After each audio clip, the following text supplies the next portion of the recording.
ISI کے سابق chief lieutenant general فیض حمید کو اپنے دور اقتدار میں اختیارات کے ناجائز استعمال پر کورٹ مارشل کے لیے گرفتار کیے جانے کے بعد 9 مئی کو ملک بھر میں فوجی تنصیبات پر حملوں کی سازش تیار کرنے کے الزام میں سزائے موت کا سامنا ہے۔ فوجی ترجمان کے مطابق فیض حمید پر فرد جرم عائد کی جا چکی ہے اور اگلے چند ہفتوں میں انہیں سزا سنائے جانے کا امکان ہے۔ اسلام آباد میں باخبر حلقوں کا کہنا ہے کہ فیض حمید کو 9 مئی کے حملوں کی سازش کے الزام میں سزا سنائی گئی تو عمران خان شدید مشکلات کا شکار ہو جائیں گے، چونکہ اگلی باری ان کی ہوگی۔ یاد رہے کہ جنرل ریٹائرڈ فیض حمید عمران خان کی حکومت میں بڑے طاقتور سمجھے جاتے تھے۔ عمران نے بطور وزیر اعظم اعتراف کیا تھا کہ ہر چیز کے لیے ان کا انحصار انٹیلیجنس ادارے ISI پر تھا۔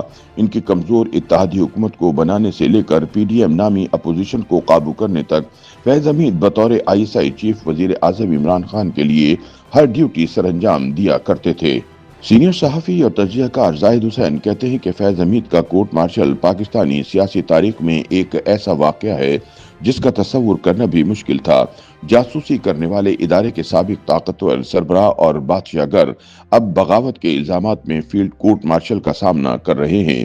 فیض حمید پر اب باقاعدہ طور پر ریاست کی سلامتی اور مفادات کے خلاف غیر قانونی سرگرمیوں میں ملوث ہونے کا الزام عائد کیا گیا ہے۔ ان کا مقدمہ ایک فوجی عدالت میں چلایا جا رہا ہے۔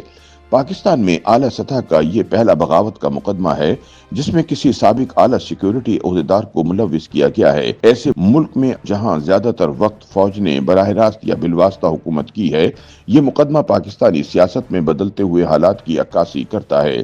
سابق انٹیلیجنس چیف پر الزام ہے کہ انہوں نے سیاسی مفادات کے لیے ملی بھگت کے تحت ملک میں عدم استحکام پیدا کرنے کی کوشش کی۔ یہ الزامات نہایت سنگین ہیں اور ان کے تحت سزائے موت دی جا سکتی ہے۔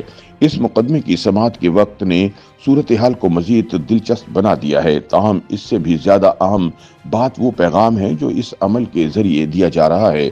زاہد حسین کے مطابق دلچسپ بات یہ ہے کہ سابق ISI چیف کے خلاف فرد جرم عائد کرنے کی کارروائی 26 نومبر کو اسلام آباد میں عمران خان کے حامیوں کے خلاف پرتشدد احتجاج کے چند دن بعد شروع ہوئی۔ اس احتجاج میں کئی افراد اپنی جان سے گئے، جس میں رینجرز اور پولیس کے 5 جوانوں کے علاوہ تحریک انصاف کے 5 ورکر بھی شامل تھے۔ مبصرین کے مطابق 24 نومبر کو اسلام آباد میں احتجاج کی کال دینے کا بنیادی مقصد فیض حمید کے خلاف شروع کی گئی کارروائی میں رکاوٹ پیدا کرنا تھا، لہٰذا حکومت اور اسٹیبلشمنٹ نے سخت ترین رویہ اختیار کیا، جس کے نتیجے میں احتجاجیوں کو اپنے جوتے اٹھا کر اسلام آباد کے ڈی چوک سے فرار ہونا پڑا۔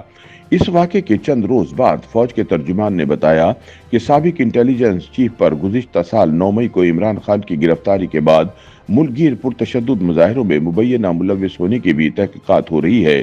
ان مظاہروں میں ہجوم نے درجنوں فوجی تنصیبات پر حملے کیے، جن میں لاہور میں کور کمانڈر کی رہائش گاہ اور راولپنڈی میں فوج کا جنرل ہیڈ کوارٹر شامل ہیں۔ تحریک انصاف کے متعدد حامیوں کی گرفتاری اور ان کے خلاف فوجی عدالت میں مقدمات کے ساتھ ساتھ 9 مئی کے واقعے کے نتیجے میں فوج کے اندر بھی بڑے پیمانے پر تطہیر ہوئی۔ فوجی ترجمان کے مطابق 100 سے زائد فوجی افسروں، جن میں لاہور کے کور کمانڈر بھی شامل ہیں، کو اس واقعے میں مبینہ کردار کے سبب برطرفی یا تحقیقات کا سامنا کرنا پڑا۔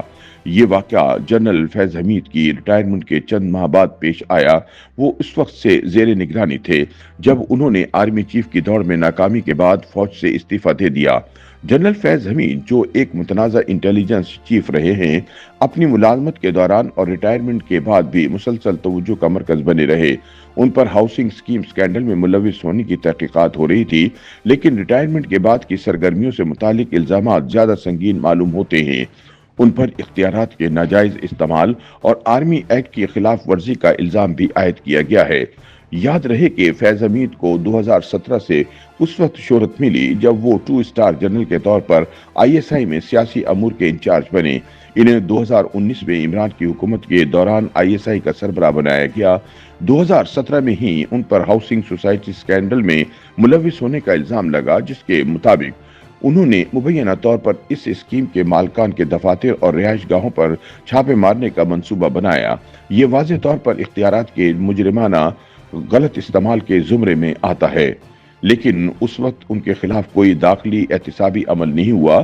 اس کے برعکس انہیں 3 اسٹار جنرل کے عہدے پر ترقی دے کر ISI کا سربراہ مقرر کر دیا گیا۔